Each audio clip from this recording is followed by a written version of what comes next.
No AC, no electricity. A lot of people in the Quad Cities continue to be without power after last night's powerful storm. That's tonight's top story.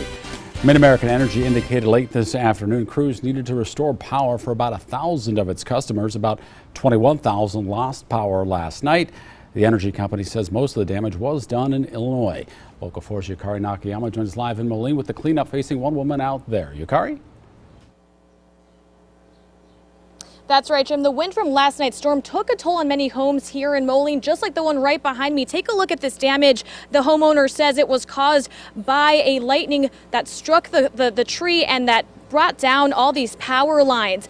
There's actually still hundreds here in the Quad Cities without power, and MidAmerican employees are saying customers must be patient.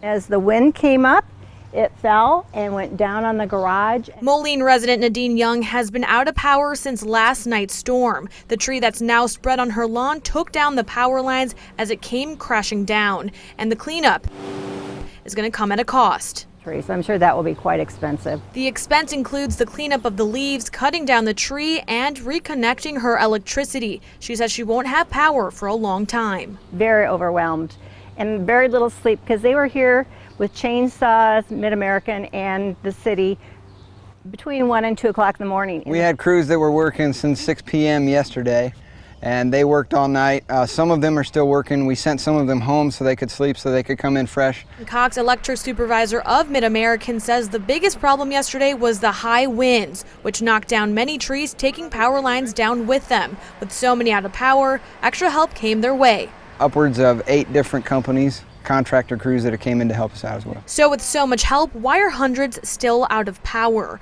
Cox says it's because crews are tackling the issue safely. If we check out that main line where that limb was landing on the 3-phase, it'd be easy to knock that thing off and then re-energize power, but without going downstream to make sure that everything else is safe downstream of that, we could energize into a problem. And he's advising others to stay clear of down power lines and trees to avoid any deadly consequences. Earlier this morning, MidAmerican told me they hope to get power lines back up at 6, but as Cox said, each electrician is taking care of the power lines with caution. Live in Moline, Yukari Nakayama, Local 4 News.